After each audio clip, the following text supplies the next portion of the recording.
What should move forward in time with me, and what should be let go as if it's dead wood? The more dead wood that you let go of and burn off when you have the opportunity, the less it accretes around you. Here's something interesting about forest fires, People have been trying to prevent forest fires for a long time, especially that damn bear, Smokey, right? Because forest fires burn up the forest, and that can't be good. But here's what happens if you don't let forest fires burn. Well, forests collect a lot of dry branches, right? Because tree branches die and wood falls on the forest floor and collects. And so the amount of flammable material keeps increasing with time. And that's not so bad if it's wet, but if the amount of flammable material is increasing and it gets really dry, and then it burns, then you have a real problem. The forest fire can burn so hot that it burns the topsoil right off, in which case you don't have a forest at all anymore, you just have a desert. And lots of trees are evolved to withstand forest fires of a certain intensity, and some won't even release their seeds unless there's been a fire. And so a little bit of fire at the right time can stop everything from burning to the ground. And that's also a really useful insight, a metaphorical insight into the nature of sacrifice, right? It's also a lot easier to let go of something when you're deciding to let go of it, because you've decided yourself that you're done with that. It's a weak part of you. It needs to disappear. You do that yourself, it's much better and much easier than it is if it's taken away from you forcibly, in which case you're very much likely to fight it.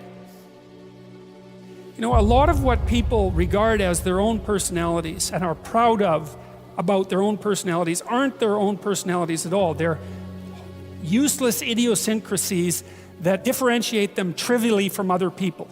They have no value in and of themselves. They're more like quirks.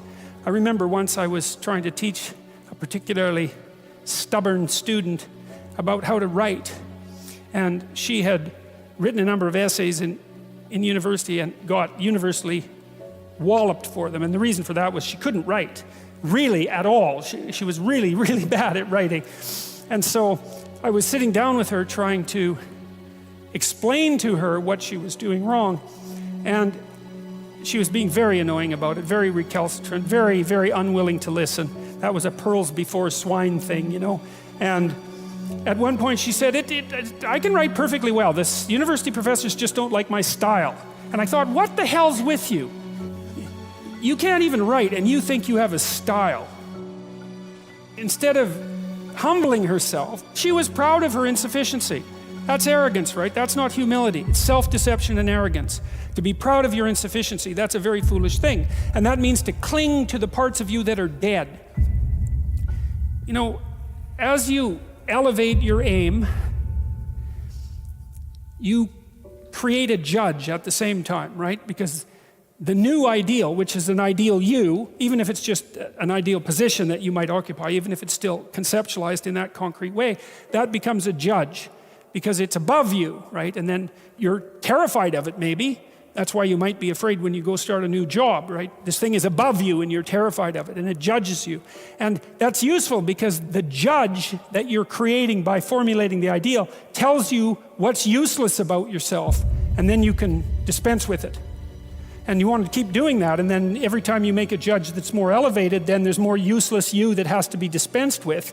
And then if you create an ultimate judge, which is what the archetypal imagination of humankind has done, say, with the figure of Christ, because if Christ is nothing else, he is at least the archetypal perfect man and therefore the judge. You have a judge that says, get rid of everything about yourself that isn't perfect. And of course, that's also what God tells Abraham, right? He says to be perfect, to pick an ideal that's high enough, and you can do this. The thing that's interesting about this, I think, is you can do it more or less on your own terms. You have to have some collaboration from other people, but you don't have to pick an external ideal. You can pick an ideal that fulfills the role of ideal for you. You can say, okay, well, if things could be set up for me the way I need them to be, and if I could be who I needed to be, what would that look like? And you can figure that out for yourself, and then instantly you have a judge. And I also think that's part of the reason people don't do it, right? Why don't people look up and move ahead? And the answer is, well, You start formulating an ideal, you formulate a judge. It's pretty easy to feel intimidated in the face of your own ideal. That's what happens to Cain versus Abel, for example. Then it's really easy to destroy the ideal instead of to try to pursue it, because then you get rid of the judge. Lower the damn judge if it's too much. Like if your current ambition is crushing you, then maybe you're playing the tyrant to yourself, and you should tap down your ambitions, not get rid of them by any stretch of the imagination, but at least put them more reasonably within your grasp. You don't have to leap from point 1 to point 50 in one leap, right? You can do it incrementally. But I really like this idea. I think it's a profound idea that the process of recapitulating yourself continually is also the process of, it's a phoenix-like process, right? You're shedding all those elements of you that are no longer worthy of the pursuits that you're valuing.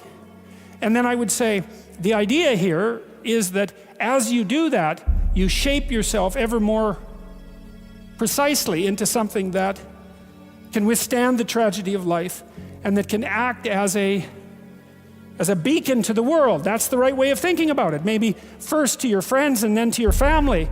It's like it's a hell of a fine ambition, and there's no reason that it can't happen. Every one of you knows people who are really bloody useful in a crisis, and people that you admire, right?